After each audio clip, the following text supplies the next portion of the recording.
Estoy embarazada y mi novio me quiere dejar porque le dije que quiero que el niño se llame como mi ex, el amor de mi vida. Él no quiere, ¿no ve que estás siendo irracional? El día que firmé los papeles del registro y puse el nombre de mi ex en el certificado de nacimiento de mi hijo, el padre biológico ni siquiera estaba ahí. Mi mamá me miró como si estuviera presenciando un accidente en cámara lenta, y una tía murmuró que yo misma me estaba condenando a una vida de líos. Ahora tengo un bebé en brazos, un exnovio que desapareció de mi vida hace años y un hombre que podría haber sido mi familia durmiendo en otro lugar porque dice que no soporta lo que hice.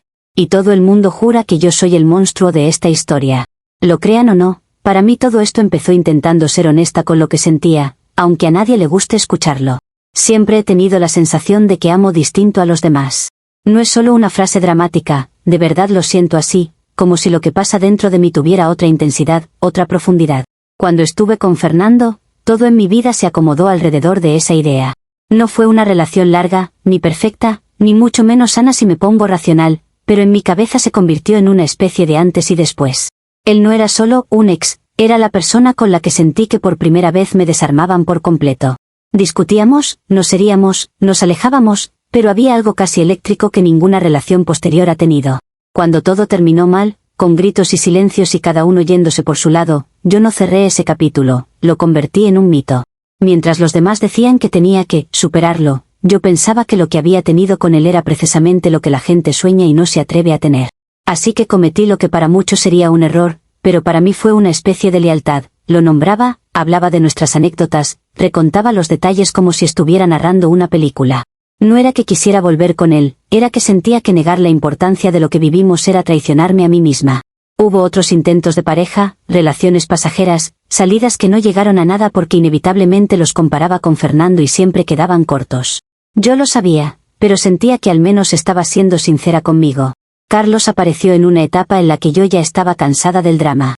Él era todo lo que Fernando no, estable, paciente, trabajador, con planes claros de vida. No me explotó el pecho al conocerlo, no hubo esa tormenta interna, pero hubo algo raro, paz. Al principio me pareció aburrida, lo admito, pero a la vez me dio miedo perder esa paz que nunca había tenido con nadie. Así que me permití quedarme, probar qué era eso de un amor que no te destroza todos los días, y poco a poco fui encontrando en él un lugar seguro. Desde el comienzo fui muy clara con Carlos respecto a mi pasado. Le conté sobre Fernando, le dije que había sido el gran amor de mi vida, que me había marcado en todos los sentidos. Él escuchó, hizo algunas preguntas, se mantuvo tranquilo. Yo interpreté esa calma como madurez, como una prueba de que no era un hombre inseguro.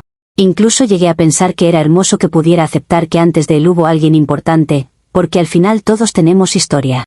De vez en cuando, en conversaciones casuales, mencionaba a Fernando como quien habla de una leyenda personal, y Carlos solo sonreía con esa cara medio resignada, medio amable.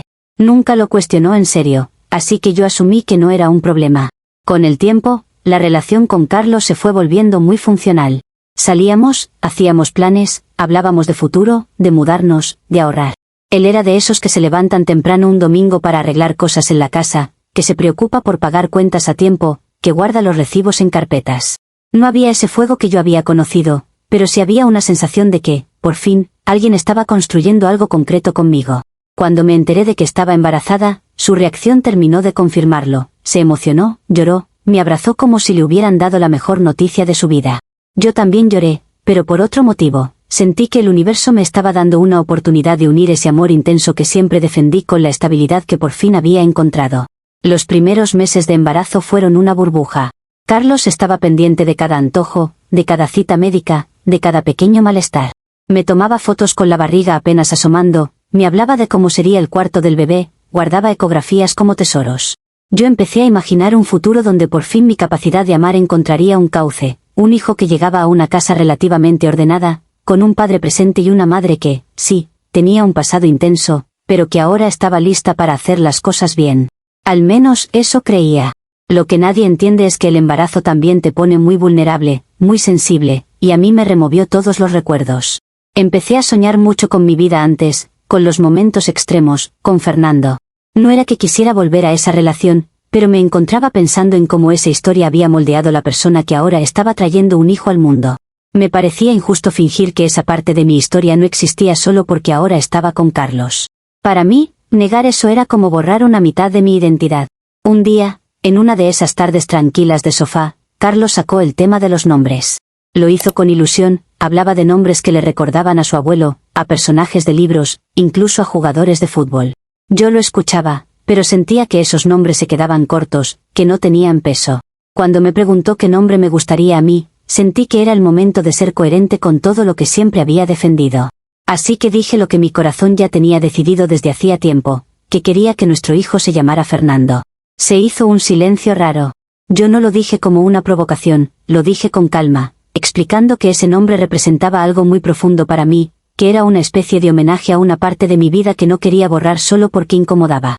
Le dije que ese amor, el que tuve con Fernando, había sido tan grande que me parecía hermoso transformarlo en algo nuevo, en la vida de nuestro hijo, en lugar de enterrarlo como si hubiera sido un error. Para mí era poético, incluso sanador. Estaba convencida de que, si Carlos me amaba de verdad, entendería que no se trataba de preferir a otro hombre, sino de reconocer lo que me hizo ser quien soy ahora. La reacción de Carlos fue como un balde de agua fría. Me miró con una mezcla de sorpresa, dolor y algo que no le había visto antes, resentimiento. Me dijo que no estaba dispuesto a criar al hijo de otro simbólicamente, que ponerle Fernando al bebé era como tatuar en su frente que él, Carlos, siempre iba a ser el reemplazo. Dijo que sentía que yo nunca lo había puesto en primer lugar, que desde el principio había aceptado ser la opción calmada después del huracán, pero que llegar al punto de darle el nombre de mi gran amor al bebé le parecía una humillación. Yo me quedé en shock, porque en mi cabeza estaba compartiendo algo sincero y profundo, y él lo estaba torciendo hacia un tema de ego. Intenté explicarle que no era eso, que yo lo elegía él todos los días, que el bebé era suyo, que precisamente por estar con él me sentía segura de poder honrar mi pasado sin que eso amenazara nuestro presente. Le dije que solo las personas mediocres intentan borrar lo que amaron antes, que yo no iba a fingir que Fernando no existió solo para no herir susceptibilidades. Carlos respondió que una cosa era reconocer el pasado y otra cosa era traerlo al centro de nuestra vida familiar poniendo su nombre en la cuna, en el colegio, en cada documento. Me acusó de vivir atrapada en una novela y de usar el embarazo como escenario para mis ideas románticas. A partir de ahí, nada volvió a ser igual. Empezamos a discutir por cualquier cosa, pero siempre terminábamos regresando al tema del nombre. Yo sentía que él me estaba pidiendo que amputara una parte de mí, que me volviera una de esas mujeres que dicen que nadie antes importó, solo para que el hombre se sienta cómodo. Él, en cambio, decía que lo mínimo que podía esperar de la madre de su hijo era que no intentara meter a otro hombre en la ecuación hasta en el acta de nacimiento. Cada vez que yo intentaba argumentar desde lo emocional, él contraatacaba con frases como que yo no entendía el respeto, que lo estaba usando como plan B. Escucharlo decir eso dolía, porque en ningún momento yo he sentido que él sea un premio consuelo, simplemente es un tipo de amor diferente. Las noches se volvieron una tortura silenciosa. Donde antes me abrazaba por detrás y ponía la mano en mi barriga, ahora dormía al borde de la cama, rígido, o directamente se iba al sofá. Hubo una noche en particular que me marcó. Yo estaba con la espalda adolorida, sin poder encontrar postura, y le pedí que se quedara conmigo, que habláramos. Él me dijo que ya no sabía qué decir, que estaba cansado de sentir que competía con un fantasma, y se llevó su almohada al cuarto de invitados. Escuché la puerta cerrarse y sentí, por primera vez, que algo se había roto de verdad entre nosotros. Empezó a llegar tarde del trabajo, a contestar seco, a evitar conversaciones profundas. Cuando hablábamos del bebé, lo hacía en términos prácticos, pañales, citas médicas, dinero. El tema del nombre se convirtió en un vacío entre los dos, algo que ninguno quería tocar pero que estaba en cada respiración. Yo lo veía alejarse, y en vez de preguntarme si quizá había ido demasiado lejos, me convencía más de que el problema era que él no sabía amar a la altura de lo que yo ofrecía. Me decía a mí misma que cualquier hombre que de verdad me conociera entendería que yo no podía reescribir mi historia a su conveniencia.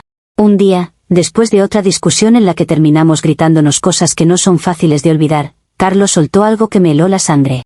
Dijo que estaba pensando seriamente en irse, que no tenía claro si quería seguir en una relación donde siempre iba a sentir que estaba compartiendo la casa con la sombra de Fernando. Aclaró que no iba a abandonar a su hijo, pero que no estaba obligado a soportar la idea de presentar a su niño con el nombre de otro hombre al que yo llamaba, el amor de mi vida. Esa frase se me clavó en la cabeza como una acusación injusta. Yo, embarazada, vulnerable, escuchando al padre de mi hijo hablar de largarse porque no soportaba como yo amaba.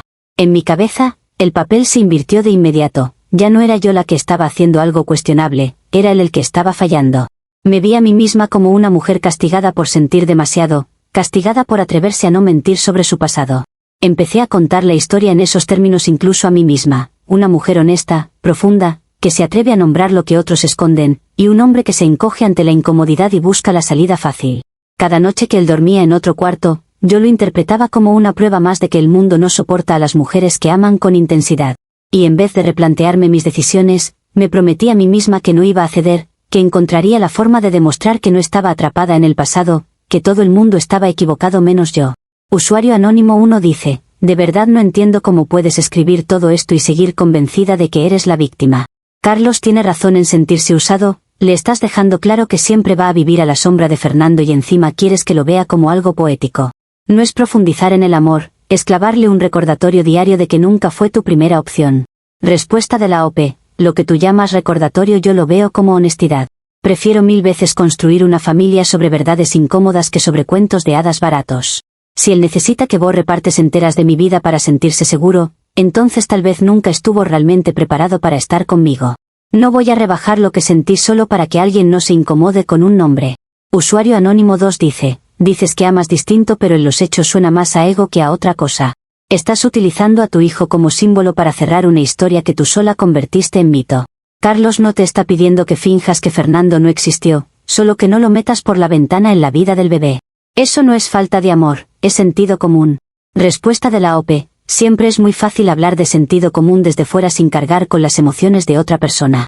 Mi hijo también es parte de mi historia, de lo que fui y de lo que soy. No lo estoy usando, estoy dándole un significado que para mí es importante. Que a otros les parezca exagerado no convierte automáticamente mis motivos en egoístas, solo significa que no los comparten. Usuario Anónimo 3 dice: el problema no es solo el nombre, es toda la dinámica. Has puesto a Fernando en un pedestal, lo repites como una leyenda y esperas que Carlos conviva feliz con ese altar emocional.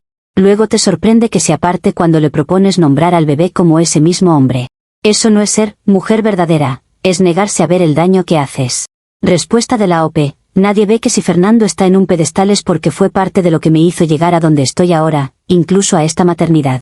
No estoy pidiéndole a Carlos que adore a mi pasado, solo que lo respete. Si él decide sentirse dañado por algo que para mí es un gesto de coherencia, no puedo vivir toda la vida editándome para acomodar cada inseguridad ajena. Yo también tengo derecho a que mi historia tenga continuidad, aunque a otros les resulte incómoda. Actualización 1.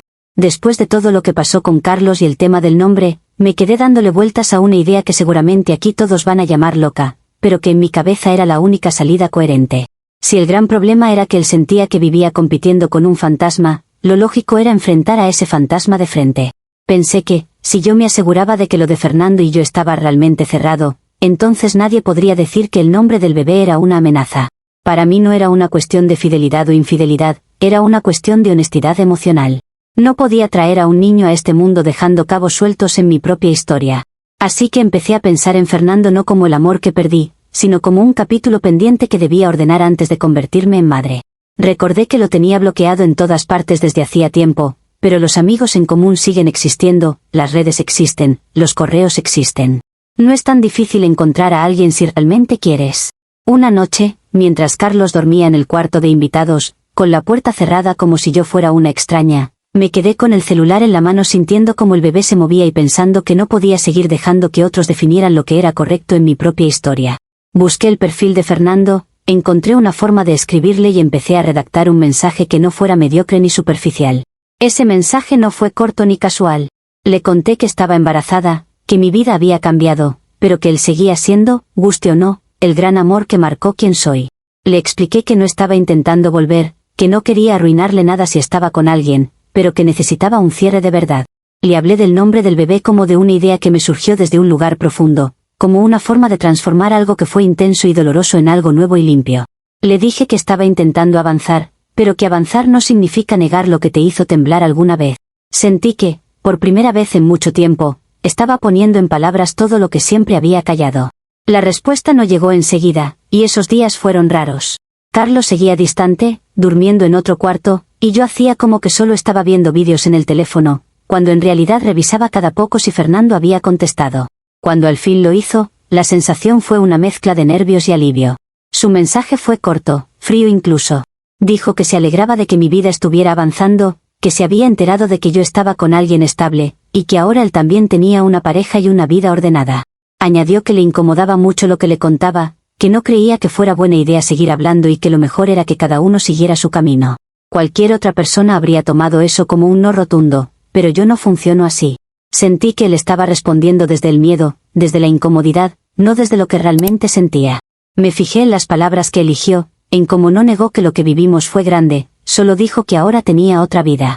En mi cabeza, eso sonaba a alguien que todavía se sacude el recuerdo. Interpreté sus dudas, sus evasivas, como prueba de que había cosas sin resolver entre nosotros. Y si había cosas sin resolver, entonces era aún más urgente que habláramos antes de que el bebé naciera. Yo no podía entrar a la maternidad arrastrando silencios. Le escribí de nuevo, con más calma pero también con más decisión. Le dije que no quería invadir su vida ni faltarle el respeto a nadie, que solo necesitaba verlo una vez más para cerrar bien lo que nunca se cerró. Le propuse encontrarnos en una cafetería discreta, a plena luz del día, sin nada raro. Le insistí en que no estaba pidiéndole una segunda oportunidad, sino dándonos a los dos la oportunidad de despedirnos como adultos. En mi mente, ese encuentro no tenía nada de romántico en el sentido convencional, era más bien un acto de limpieza, de madurez emocional. Si después de verlo cara a cara yo sentía que ya no quedaba nada, entonces el nombre dejaría de ser un problema para cualquiera, porque sería solo un símbolo, no un peligro. Obviamente no le conté nada de esto a Carlos. No porque sintiera que estuviera traicionándolo, sino precisamente porque sé cómo es la gente.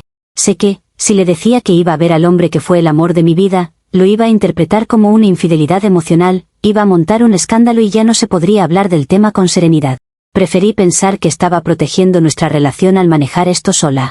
Cuando Fernando finalmente aceptó, con un mensaje lleno de cautela y frases como que venía solo para que dejáramos todo claro, sentí que estaba haciéndolo responsable. Pensé que, si todo salía bien, luego podría decirle a Carlos que había tenido ese cierre, que ya no había fantasmas, y que entonces el nombre no tendría por qué ser motivo de guerra. Mientras poníamos fecha y hora para la cafetería, yo sentía al bebé moverse y me repetía que estaba haciendo esto por él, por nosotras como familia, por no cargarlo con mis historias inconclusas. Si todo el mundo me acusa de estar atrapada en el pasado, ¿qué tiene de malo enfrentar ese pasado directamente y demostrar que ya no me domina?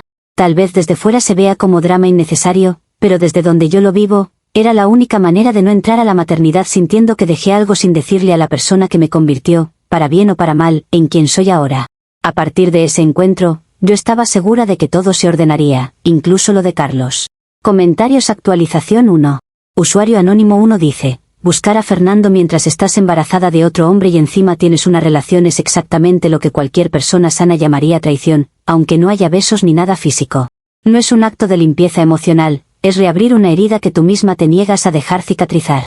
Y justificarlo diciendo que lo haces por el bebé solo lo hace más grave. Respuesta de la OP: lo fácil es llamarlo traición desde afuera y quedarse con la versión simple de las cosas. Yo estoy cargando con una historia muy intensa y un embarazo al mismo tiempo, y sé perfectamente que si no cerraba bien esa etapa, iba a seguir contaminándolo todo. Prefiero enfrentar a la persona que marcó mi vida y asegurarme de dónde estoy parada, que seguir fingiendo que no existe mientras acumulo resentimientos silenciosos que al final también terminarían dañando a mi hijo. Usuario anónimo 2 dice: dices que proteges tu relación al ocultarle a Carlos que vas a ver al hombre al que sigues llamando el amor de tu vida.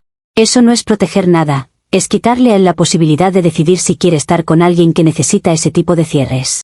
Lo estás tratando como a un niño que no puede saber la verdad mientras tú juegas a ser la adulta superior. Respuesta de la OP: si le hubiera contado, ya sabes perfectamente cómo habría reaccionado. Drama, reproches, amenazas de irse, más distancia. Y entonces sí, todo el foco se habría ido al escándalo y no a lo que yo necesitaba aclarar. No se trata de tratar a nadie como niño, se trata de que algunas conversaciones hay que tenerlas primero con una misma y con la persona implicada, y luego, cuando todo esté claro, ver qué se comparte. No todo lo que uno procesa internamente tiene que pasar por la aprobación de la pareja. Usuario anónimo 3 dice: te aferres a la palabra cierre o no, lo que estás haciendo es seguir alimentando esa idea de que Fernando es este gran eje de tu vida.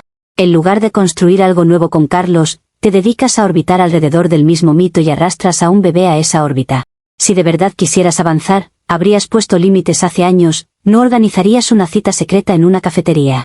Respuesta de la OP: es muy fácil hablar de límites cuando no eres tú la que vivió algo que te cambió la forma de sentir. Yo no estoy organizando una cita romántica, estoy enfrentando al mito de frente para ver qué queda de él. Solo cuando mire a Fernando a los ojos y vea lo que realmente hay ahora podré saber si sigo orbitando o si por fin todo se reduce a lo que es, un capítulo que se terminó. El problema es que la gente prefiere que uno haga como que nada existió antes, y yo no voy a vivir anestesiando lo que siento solo para encajar en esa idea. Actualización 2. El día de la reunión llegó mucho más rápido de lo que esperaba. Elegí una cafetería alejada, de esas donde casi nadie te conoce, como si estuviera organizando una especie de operación delicada y no un simple café. Me arreglé más de la cuenta, lo admito, pero no por coqueteo, sino porque quería que él viera en que me había convertido todo lo que vivimos y lo que vino después. Fui temprano, me senté junto a la ventana y sentí a mi hijo moverse como si también estuviera inquieto por lo que iba a pasar. Había repasado en mi cabeza 1000 veces lo que quería decirle, como explicar que ponerle su nombre al bebé era, para mí, un acto de transformación y no un intento de reemplazo. Cuando Fernando llegó, se veía distinto. Más tranquilo, más adulto, con otra energía. No era el huracán que yo recordaba, sino alguien que había encontrado una ruta más lineal.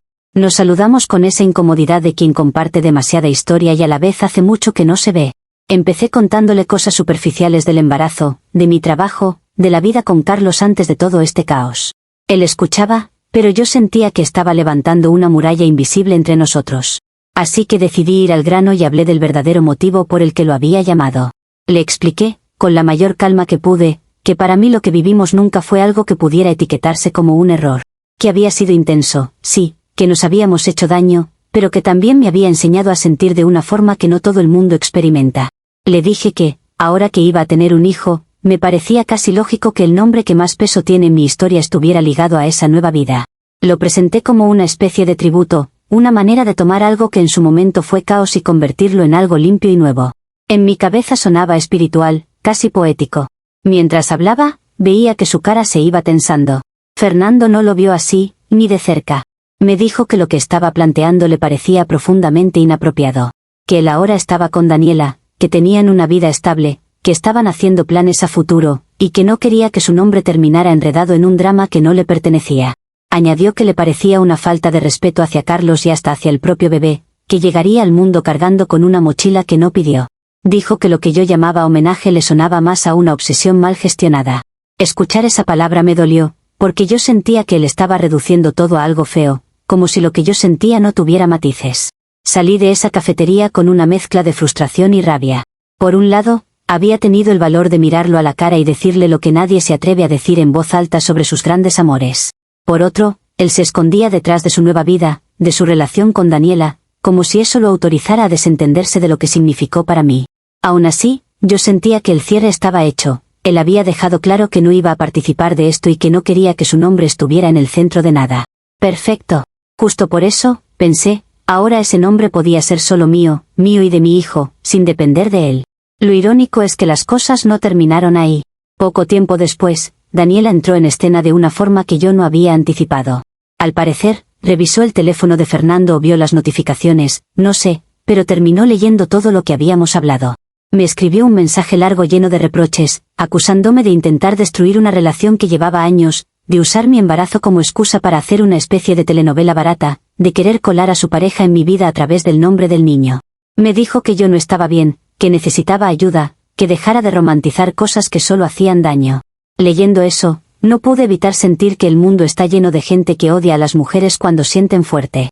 En lugar de entender que yo estaba lidiando con algo muy complejo, Daniela decidió pintarme como la villana que toca puertas ajenas para armar caos. Yo respondí tratando de explicarle, pero fue inútil. Ella estaba en modo defensa total, diciendo que si seguía molestando, iba a contarle a quien hiciera falta lo que yo estaba haciendo. Me pareció una reacción desproporcionada, casi violenta, para una situación que, al final, se limitó a un café y unos mensajes sinceros. Pero así es la gente cuando se enfrenta a alguien que siente distinto. Atacan primero, preguntan después. Lo peor fue cuando todo eso llegó a oídos de Carlos. No sé si fue por un amigo en común, por algún comentario cruzado o porque alguien le enseñó los mensajes, pero el caso es que un día llegó a la casa con una expresión que no le había visto nunca. No era solo tristeza o enojo, era una especie de resignación rota. Me preguntó directamente si había ido a ver a Fernando a escondidas mientras él dormía en el cuarto de invitados y yo estaba embarazada de nuestro hijo. No pude negarlo. Intenté explicarle que lo hice por cierre, por responsabilidad emocional, que necesitaba confirmar que lo que sentía ahora por Carlos y por el bebé era un capítulo nuevo. Para él, mi explicación no significó nada. Dijo que lo único que veía era a la mujer con la que iba a formar una familia sentándose con otro hombre, al que llegó a llamar el gran amor de su vida, para hablar de ponerle su nombre al niño que él estaba esperando. Dijo que no era un símbolo profundo, era una humillación. Esa misma semana empezó a empacar sus cosas. Me dijo que no iba a dejar a su hijo sin padre, que iba a estar presente en todo lo que hiciera falta, que asumiría económicamente lo que correspondiera, pero que como pareja se había terminado. Verlo sacar su ropa del armario y guardar su cepillo de dientes mientras yo estaba con la barriga enorme fue como ver derrumbarse un edificio que yo pensaba que era sólido. Y aún así, mientras lo veía irse con una maleta en la mano, había una parte de mí que pensaba que todo el mundo estaba exagerando. Que sí, quizás no había sido la forma más cómoda de manejar las cosas, pero que, al final, yo solo había intentado ser coherente con mi historia, asegurarme de que no estaba viviendo una mentira. Que Carlos saliera corriendo ante eso, mientras Fernando y Daniela se protegían con discursos de normalidad, no hacía más que reforzar mi idea de que nadie está preparado para una mujer que se niega a recortar sus emociones para encajar en el molde. Comentarios. Actualización 2. Usuario anónimo 1 dice: fuiste a ver a Fernando, le planteaste la idea del nombre y encima sigues pensando que todo el mundo exagera. Fernando te puso un límite clarísimo, Daniela defendió su relación y Carlos simplemente se negó a participar en tu fantasía romántica. No es que el mundo odie a las mujeres que sienten fuerte, es que nadie quiere ser utilería en tu obra personal. Respuesta de la OP: es muy cómodo hablar de límites cuando se está del lado que no arriesga nada. Fernando se protegió, Daniela también, Carlos igual. El único punto donde alguien intentó enfrentar las cosas de frente fui yo. Nadie quiere incomodarse, todos prefieren las historias limpias donde el pasado se borra como si nunca hubiera existido. Entiendo que ellos se defiendan, pero eso no convierte automáticamente lo que yo siento en una fantasía. Usuario anónimo 2 dice: dices que el nombre sería solo tuyo y de tu hijo, pero en realidad estás ignorando que hay un padre que también existe. Carlos vio a la madre de su hijo perseguir a otro hombre para que le diera validación y encima usar a ese mismo hombre como inspiración para el nombre del bebé. No es huir, es poner un límite a algo que es objetivamente cruel. Respuesta de la OP: Carlos siempre supo que mi historia no empezó con él, y aún así decidió entrar. Yo no le pedí que fuera un héroe trágico, solo que entendiera que mi vida no empezó el día que lo conocí. Si él decide interpretar todo desde el lugar más doloroso posible, ya no es algo que yo pueda controlar. Yo no estoy buscando validación, estoy buscando coherencia. Que el padre del bebé no pueda tolerar eso dice mucho más de sus inseguridades que de mis decisiones. Usuario anónimo 3 dice: lo de Daniela no fue violencia, fue una reacción lógica ante una mujer que está intentando meter a su pareja en el centro de un drama ajeno. Te avisó que iba a hablar si seguías insistiendo y terminó haciéndolo. No estás siendo perseguida por sentir distinto, estás recibiendo consecuencias por no aceptar que tu gran amor ya pasó y que ahora hay otras personas implicadas. Respuesta de la OP: Daniela reaccionó defendiendo lo suyo, lo entiendo, pero lo hizo desde una posición en la que era fácil reducir todo a la etiqueta de drama ajeno. Para mí no es tan simple como decir que algo ya pasó y ya está, sobre todo cuando ese algo te atravesó de la manera en que me atravesó a mí. Que haya más personas implicadas no significa que yo tenga que renunciar a darle un sentido a mi propia historia. Ellos eligieron la versión cómoda, yo elegí enfrentar lo incómodo, y claro, eso molesta. Actualización 3. Lo que no esperaba era que la cosa se volviera un espectáculo compartido. Daniela, al parecer, se cansó de lidiar conmigo en privado y decidió contar su versión en un grupo de amigos en común. Compartió fragmentos de los mensajes, esos donde yo hablaba de Fernando como el gran amor de mi vida mientras describía mi embarazo, y donde explicaba lo del nombre como una especie de homenaje. De ahí, todo se fue pasando de chat en chat, como suele pasar cuando alguien se siente con la autoridad moral para exponer a otro. Lo que para mí era una conversación intensa y privada se convirtió de repente en tema de debate para gente que ni siquiera estaba ahí. Al poco tiempo, algunas personas de mi familia empezaron a llamarme con esa voz de falsa preocupación que en realidad es puro juicio disfrazado. Una tía me dijo que no podía creer que estuviera pensando en ponerle al bebé el nombre de un ex, menos aún de uno al que seguía idealizando. Un primo fue más directo y me dijo que estaba siendo cruel con Carlos, que estaba usando al niño como extensión de una historia que ya estaba muerta.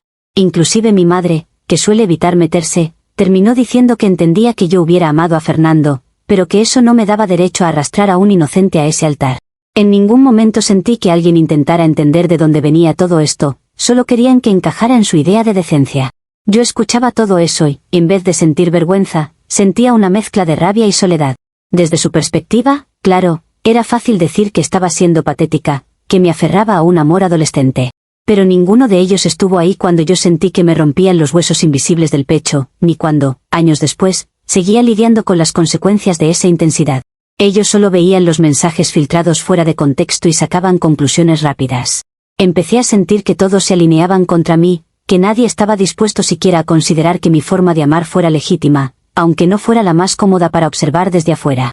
Carlos, al ver que el tema había escalado y ya toda la gente alrededor tenía una opinión, se cerró aún más. Me citó para hablar en un café cercano a la casa, pero esta vez no había ternura ni ilusión, solo formalidad.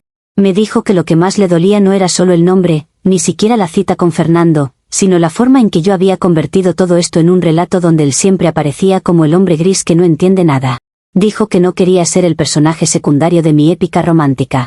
Aclaró, otra vez, que estaría como padre, que iba a registrarlo, mantenerlo, verlo, pero que no pensaba seguir siendo mi pareja ni entrar en ninguna discusión futura sobre cómo debía sentirse respecto al niño. Fue como escuchar una sentencia. No había gritos, no había drama, solo una línea muy clara trazada entre nosotros. Yo intenté decirle que la gente estaba exagerando, que los mensajes se podían leer de 1000 maneras, que nadie entendía el contexto. Él respondió que no necesitaba que nadie se lo explicara, que la simple idea de que yo pudiera pensar en ponerle el nombre de Fernando al bebé, sumado a todo lo que había descubierto, era suficiente para entender que no ocupaba el lugar que él pensó. Repitió que no quería que su hijo se convirtiera en un recordatorio de una historia ajena.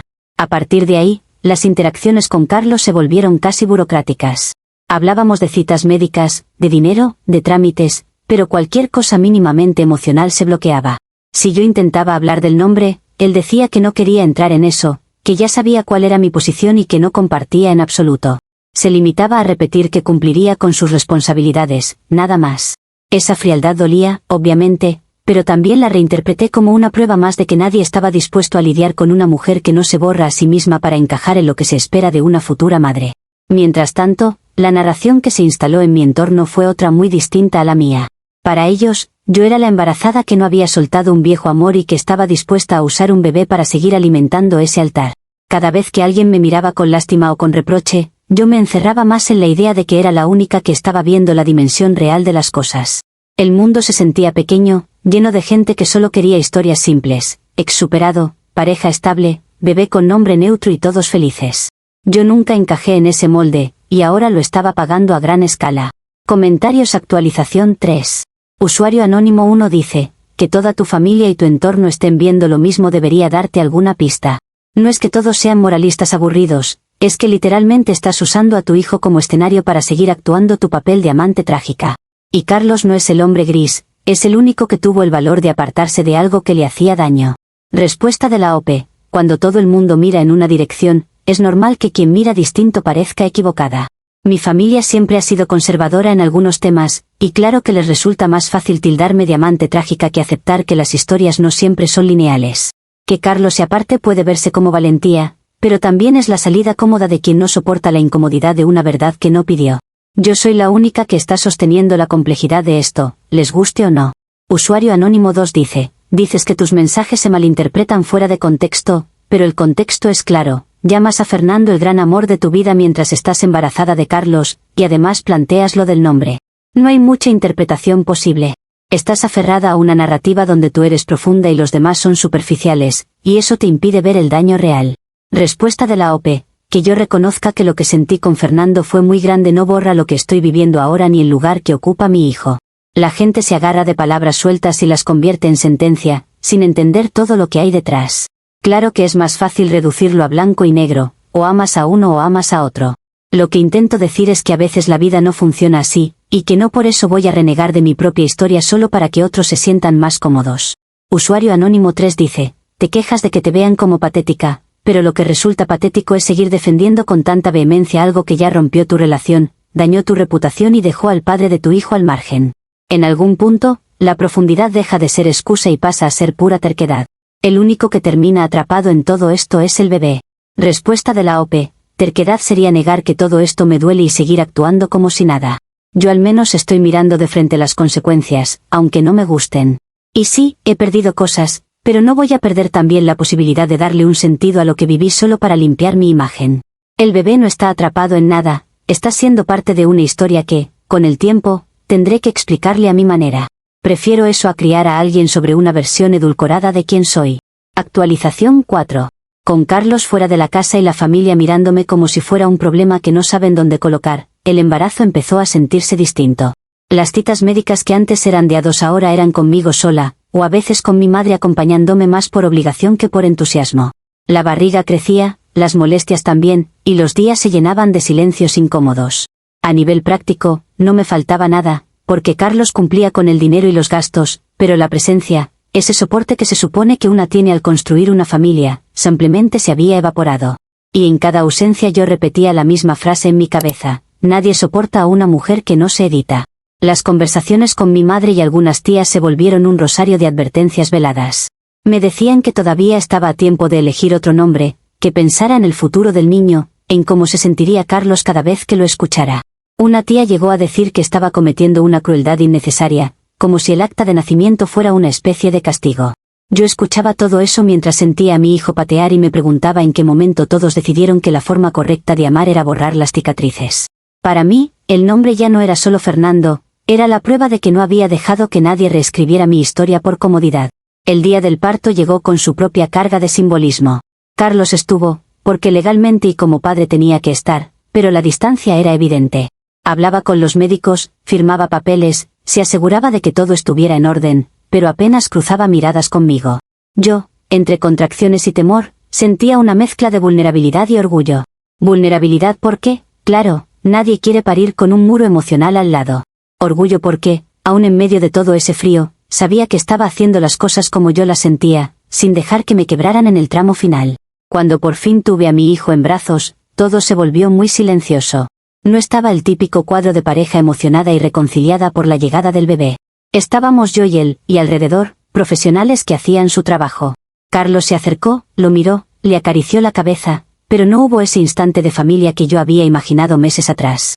En ese momento, la ausencia de lo que podría haber sido me dolió como una punzada, pero también me reafirmó en algo: si incluso la llegada de nuestro hijo no fue suficiente para que él pudiera ver más allá de un nombre, entonces quizás nunca estuvo realmente a la altura de la complejidad que traigo encima. El tema del registro fue la última batalla visible. Algunos familiares insistieron hasta el último segundo en que no cometiera esa locura, que eligiera un nombre nuevo, neutral, que simbolizara un comienzo limpio con el padre real del niño. Carlos dejó claro que no estaba de acuerdo con que se llamara Fernando, pero también dijo que ya no iba a seguir discutiendo, que la decisión final la tendría yo si insistía. En la oficina del registro, con el formulario delante, sentí todas las miradas encima.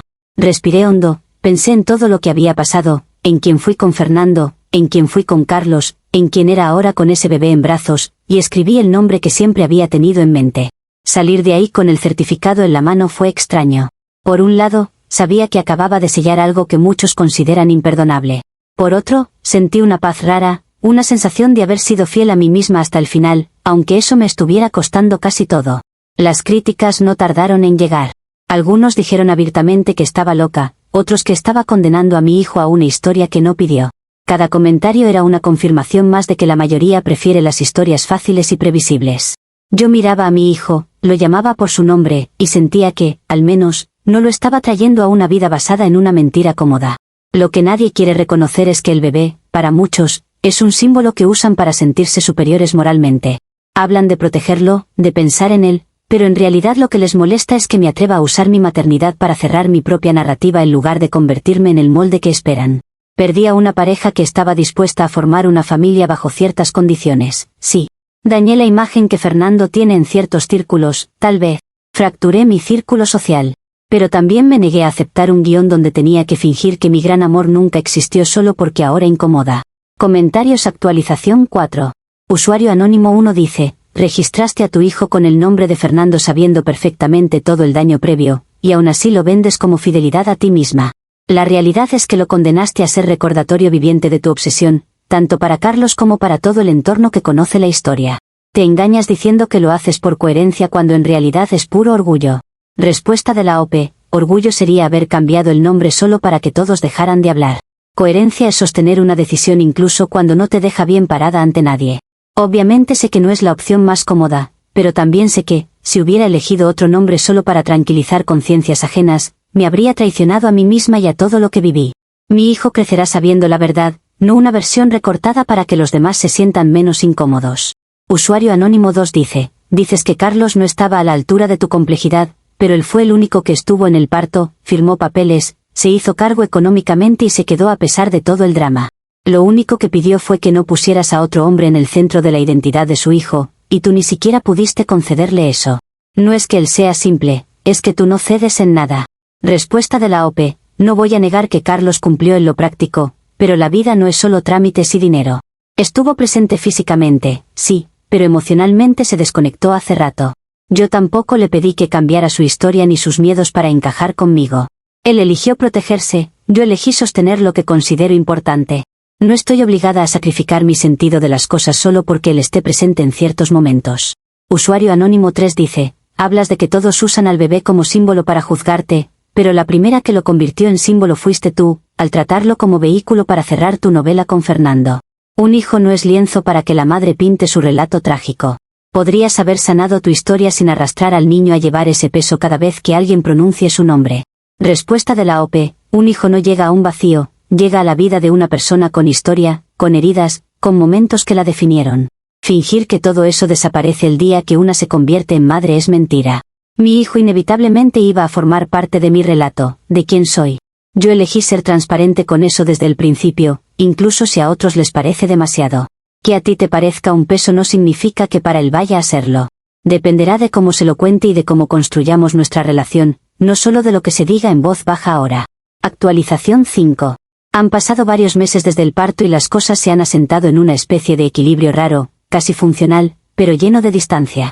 Carlos cumple con lo que dijo, ve a Fernando con regularidad, lo ayuda económicamente, está presente en cosas importantes como citas médicas o decisiones prácticas. Sin embargo, nuestra relación se ha reducido a una coreografía fría. Hablamos de horarios, de vacunas, de pañales, pero no hay rastro de la pareja que alguna vez pensamos ser.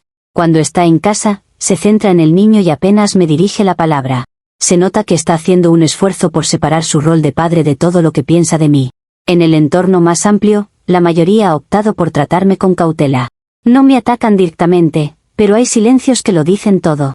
Algunos amigos se alejaron, otros solo aparecen para ver al bebé y se van rápido, como si temieran quedar atrapados en mi supuesta locura. En las reuniones familiares, cuando alguien pronuncia el nombre de mi hijo, se siente un pequeño crujido en el ambiente. Nadie dice nada abiertamente, pero sé lo que piensan. Me he convertido en esa historia que se cuenta bajito cuando alguien menciona decisiones extremas durante el embarazo. En redes sociales encontré una especie de refugio. Subo fotos de Fernando, de sus manos, de sus ojos, de las pequeñas cosas del día a día, acompañadas de frases sobre amores que trascienden el tiempo y vidas que llegan para recordarnos a quienes ya no están. Para muchos eso será kitsch, dramático, exagerado. Para mí, es una forma de construir un relato donde mi hijo no es solo el producto de una ruptura, sino un puente entre lo que fui y lo que soy. Y sí, a veces esas frases van dirigidas indirectamente a Fernando, el ex, aunque él ya no las vea. Es mi manera de cerrar círculos que otros se niegan a entender. Porque Fernando y Daniela ya no están aquí. Se fueron de la ciudad hace un tiempo, supongo que cansados del ruido que se generó. Me bloquearon de todas partes, incluso de cuentas donde ni siquiera lo seguía directamente. El mensaje es claro, quieren borrar cualquier rastro de mi existencia de su nueva vida. Podría decir que eso me destrozó, pero en realidad lo vi venir.